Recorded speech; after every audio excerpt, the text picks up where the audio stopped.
All right, Jerry. So ESPN conducted a poll where they involved 15 scouts, coaches, and executives to vote on who they predict will be the NBA's top player in 5 years. So it's 2023 right now. In 2028, these are who they believe will be the best players in the NBA, faces of the league.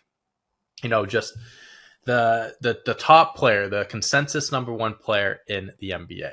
So leading the charge, we had Luka Doncic with 6 votes, which honestly might not be the most shocking number in the world.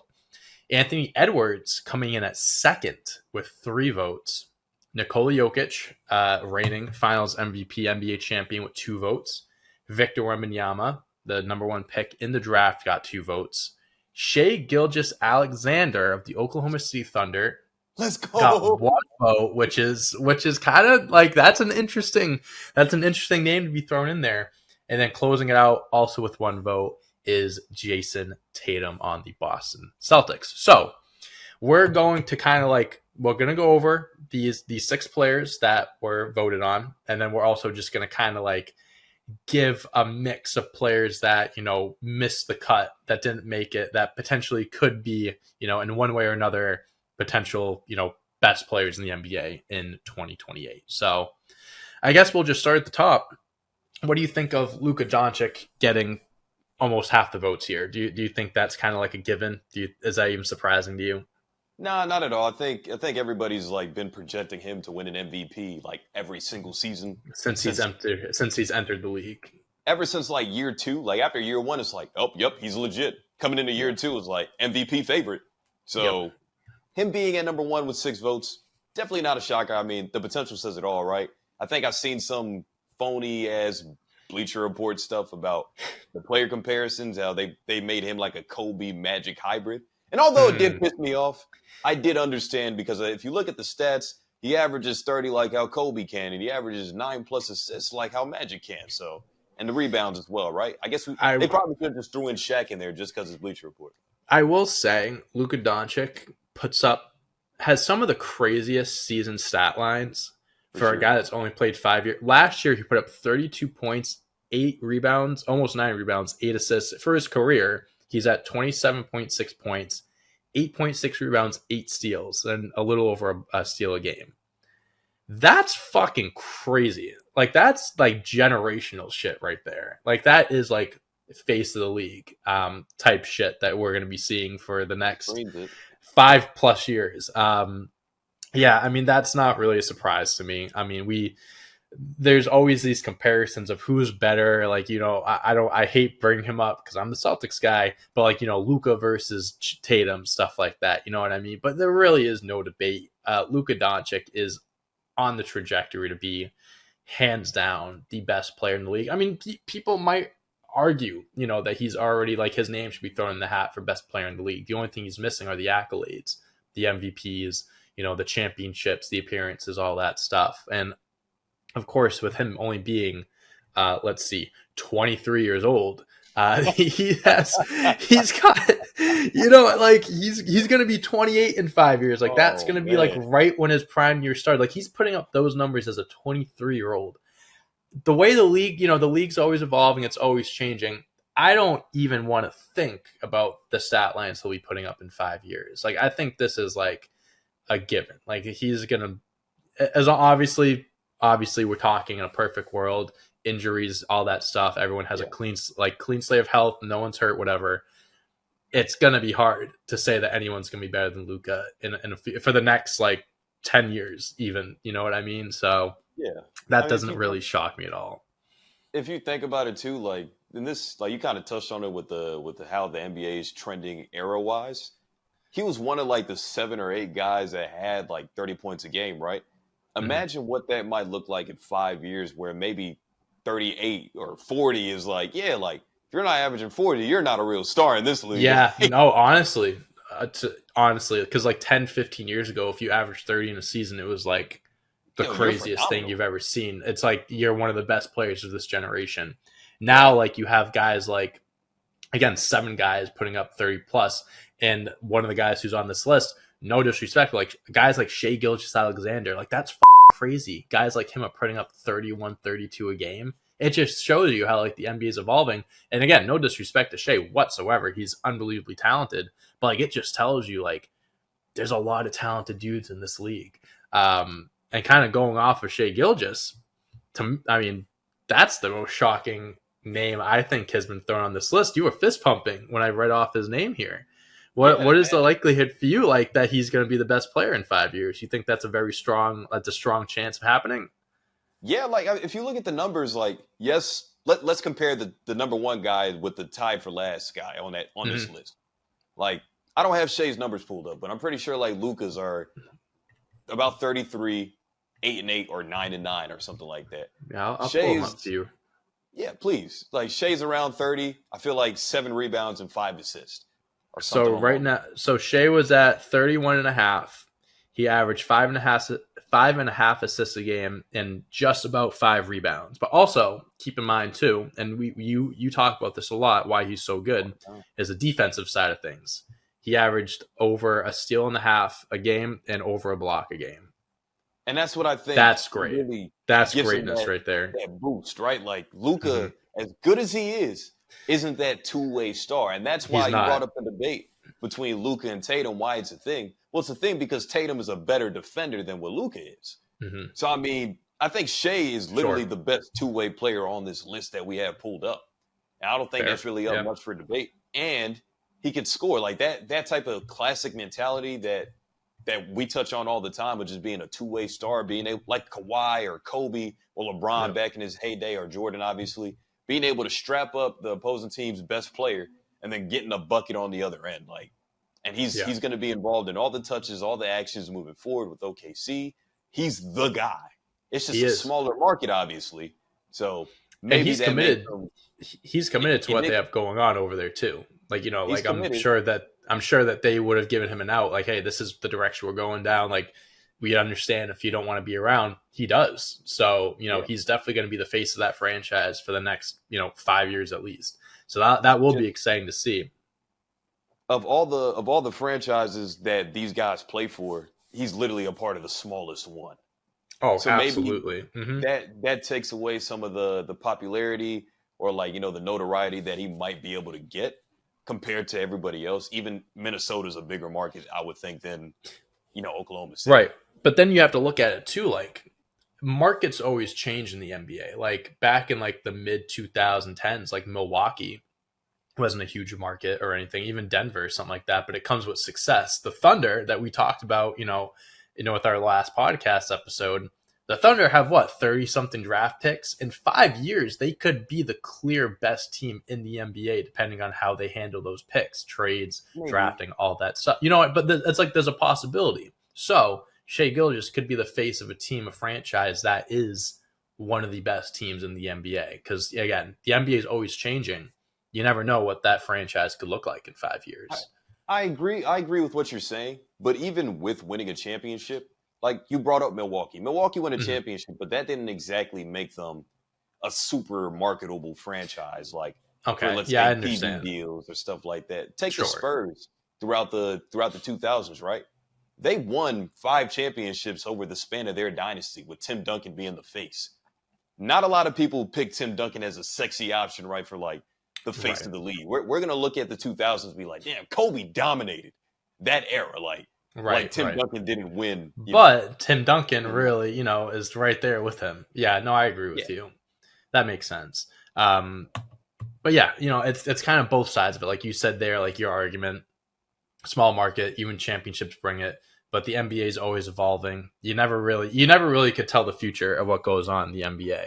Before we get back to the on-court action, let me take a minute to tell you about today's amazing sponsor, HelloFresh. This fall, skip that extra trip to the grocery store and have dinner ready in no time with America's #1 meal kit. A new season calls for new meals, and HelloFresh has a fresh fall lineup of delicious dinners and more to choose from. Take your pick from 40 weekly recipes that suit your lifestyle, from veggie to family-friendly to fit and wholesome. When you get HelloFresh, you know you're getting top-notch produce, since it travels from the farm to your door in less than 7 days. Let's get one thing straight though. HelloFresh is more than just dinners. You can also stock your fridge with easy breakfasts, quick lunches, and fresh snacks. Just shop HelloFresh Market and add any of these tasty time-saving solutions to your weekly box. Speaking from experience, I'm usually one to order takeout every night. But with HelloFresh's fast, fresh recipes, in 15 minutes or less. Plus, it's significantly cheaper than takeout. It's a win-win. They've got something for everyone. So here's your game-changing offer. Go to HelloFresh.com/Next50 and use code Next50 for 50% off. Plus 15% off the next 2 months. It's way too good to pass up. Elevate your fall cooking and enjoy fresh, delicious meals that everyone will love. Again, go to HelloFresh.com/Next50 and use code Next50 for 50% off. Plus 15% off the next 2 months. And so the person who I'm most excited to see on this list, your boy, my boy, Anthony Edwards. I'm hyped that he, not only did he make the list, but he got some good recognition. He had the second most votes on this list. I mean, I've said it. He is one step away from just breaking that glass ceiling of being a superstar. I think he is right on the cusp of being one of those 30-point per game scorers that we talk about, and we might see 15 of them next season. But he could be one of them. I think he's a guy like Minnesota, smaller market. They're not the sexiest team in the world. They don't have the sexiest roster of Karl Anthony Towns and Rudy Gobert holding down the big men position. But, he's good enough. He's a good enough player to make that a contending team in time. I'm not saying the Timberwolves are going to be contending for a championship next year, but he's good enough to, one, I think, want to attract people, and two, make those around him better. And also, again, NBA is always changing. Superstars are always asking for trades. Maybe Anthony Edwards wants out of Minnesota at some point and goes to a bigger market or something like that. That's always a possibility, right? So that's something you also have to consider. So whether it's in Minnesota, Miami, New York, out in California, it doesn't matter. Anthony Edwards is going to be a guy that NBA fans are going to want to follow. And also, he's just a fun guy to follow in general, just like post-game interviews, just his attitude and stuff. He's just like the perfect player for like this next generation of like fans and stuff like that. I feel like fans can really attach themselves to Anthony Edwards and just kind of like not relate to him, but just like be like, oh, that he can ball out, but he's also a really cool dude. So I think you have to consider that aspect as well. I'm a huge Anthony Edwards fan. You know this about me. Yeah, I think out of all the names on here, like he definitely has the biggest boom, right? Like when you look at the history of the league, like I'm not going to say like let's go all the way back to the 60s with Bill Russell and Will. I'm not going to go back that far, but I can say like the mid 70s to the 80s type of thing when the ABA was still a thing. A guy like Julius Erving was a super huge marketable face because of the athleticism, the crazy length and up and unders for his layups and all that good stuff. Then you probably twist that mantle to like a Magic and Bird, then an MJ, which is like that, again, that prototypical, like that model of like a crazy athlete that can do all these different things. Then when MJ passes the torch, basically it passes to Kobe, right? Same thing, crazy athlete. And Kobe came in with other dogs that can do the same thing, like Grant Hill, Vince Carter, T-Mac, like guys that were like, damn, or guys that we're attracted to, the big dunks, the crazy fadeaways, the big shots, all of that stuff. So like you hit it on the head when you said that people attach themselves to these big time players, which is no surprises, which is why he got the second most amount of votes on this thing. Like it definitely makes sense over a guy like Nikola Jokic, who two-time MVP, NBA champ. No disrespect, you're phenomenal, but you're not. I can't sell you as much as I can, like Anthony Edwards, or even it's a business at the end of the day. It's a business, the NBA. So like when we say top player, obviously, I miss LeBron in the spiel that I was going on and stuff, but like Anthony Edwards has all that stuff and then some. Because I think his personality is it's a lot more different than what we've seen from players past. Like it definitely fits like people around our age, like 26 and under is like, oh wow, like yeah, like he's just goofy, like he's just being real. Like, he's just I think I can play any sport. Yeah, and he's probably right. But it's a mix of having the talent and the marketability. Like you can be like you're very marketable. Like it's easy the NBA to sell you, like you said. So I think those are aspects you got to consider. But going off of the list, these lists of guys that we mentioned, is there any other players that maybe didn't get any love, didn't get any votes that you think could be, faces of the league in 5 years?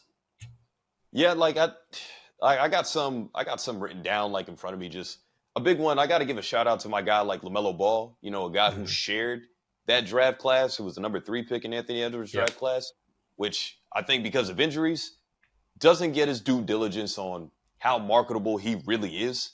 Like, obviously, I don't have the numbers like in front of me, like for how much ticket sales and jersey sales went up. But I can say that I did cover the Hornets the first year before LaMelo Ball got there, before he got there. Then the year when he got there was a COVID year. But when I came back into the building, I seen a lot more people in there than I did see in 2019. He put a lot more asses in seats. Yep. Hell yeah. Like, it's not like Taylor Swift ability for the Chiefs. It's not like that magnitude. But no one's on her level apparently. So it's definitely, that's an honorable mention. But I think Ja Morant is another big name that obviously the suspension and all the other, the gun issues and the maturity issues, his friend circle, all of this shit. That's why he's probably not in this, like, not even ranked, even over a guy like Tatum or SGA. Like, Ja's probably a more marketable person than both of those guys. So Ja would be the guy that I'm most like curious about. I'm happy that you brought up Ja Morant because that was my biggest, the guy that I think was the biggest cut from this list that didn't get any votes. And I do think a lot of it does have to do with the recent controversies off the court stuff. On the court, there is no doubt, no debate. He is one of the best guards now. But in 5 years' time, I look at him as he's going to have the career that I think we all wanted Derrick Rose to have. You know what? I think they're very similar play styles and stuff like that. Obviously, Derrick Rose tore his ACL, had all these countless injuries that just derailed his career. Again, we're talking from the standpoint, everyone stays healthy, no serious injuries, whatever. Ja Morant could have that best point guard of this generation type of career. You take away all the off-court stuff, there's no debate that he is, as you can market him just as much as anyone else. He's as marketable as anyone in the NBA. You have the signature shoes. You have the highlights. Anytime he plays, it's almost must see because of what might Ja Morant do? Who is he going to dunk on this game? What highlight is he going to pull out? Any video that he does, any highlight is going to go viral on social media. That's how you become the face of the best player of the NBA. He does have a lot to work on. He has to reshape his image. He has to, right a lot of wrongs. And I do believe he will, because I love Ja Morant. And I want him to have a successful career, and I don't want off the court stuff to derail the potential of what he could be. But I do believe he is someone that we do have to mention as being a good favorite to be in 5 years. He could be the face of the NBA. Well, let me ask before, we get out of here. Just can you give me an honorable mention? Because I gave you the LaMelo Ball thing. Do you have anybody else that, like, from outside of this list that you're just like, yeah, like he could possibly do it? Maybe not, but I think he deserves some more juice for this. So I'm going to give you 2 guys. Okay. I'm going to give you 2 guys. Well, the first one I'm going to mention is strictly the reason why he isn't, I believe, is because of injuries, is Zion Williamson. Listen, the guy was being touted as the next LeBron James, generational talent. And when he's healthy, he can still do that. When he's played, he has been unstoppable. Like, just one of the best players we've seen in a very long time because of just his physical stature and what he can do. Like, he's just so dominant. If he's healthy, he stays healthy. Without a doubt, he could be the best player in the NBA. But another guy I'm going to give you, which is, again, outside the box, a guy that, maybe a lot of people won't consider, but I'm also going to keep in mind, potential, movement and stuff like that. I'm going to say Jaylen Brown, man. Listen, I understand Jaylen Brown, Jayson Tatum, they're running mates in Boston. Jayson Tatum is the star of the show. No doubt about it. But let's not talk like Jaylen Brown is a far second behind him. Jaylen Brown has gotten better every single year that he's been in the league. He has improved in every aspect on both sides of the ball.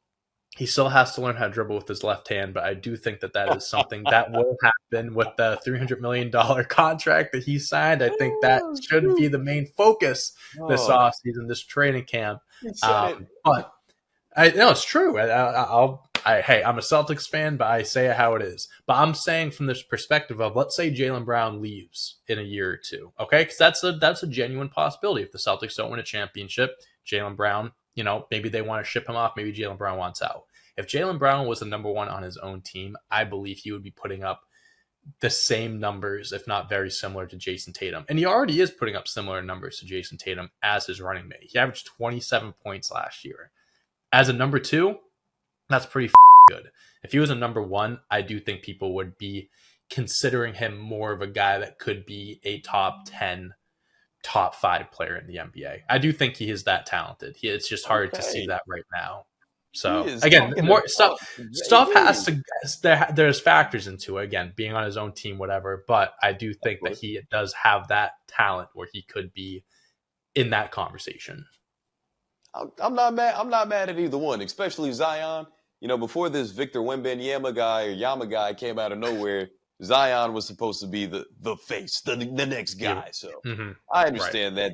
The JB one is hot. That's hot. It's a crazy take. It's an out of the box guy, but hey, you wanted someone different, so I gave you someone different. And I think I gave good points. I think I gave good points too. There's a lot of spurts in that NBA Finals and also in the Eastern Conference Playoff Series where JB has been the guy because Jayson Tatum might have forgotten to play basketball. May have disappeared just for a split second. Yep. Mm-hmm. Yep. So I'm not mad at that. Like, hey, I'm not going to sit here and rip you to shreds. I can't, I'm holding you accountable, hold you to that. We get a couple years down the road, if we're still doing this thing, if we see Jaylen Brown get traded, we see him end up in a situation where he's the number one, I'll be the first person to call you and be like, Dante, good job, man. You need to quit sports to be a fortune teller. That's what needs to happen. So you need to buy a lottery ticket. Honestly. Yeah, absolutely.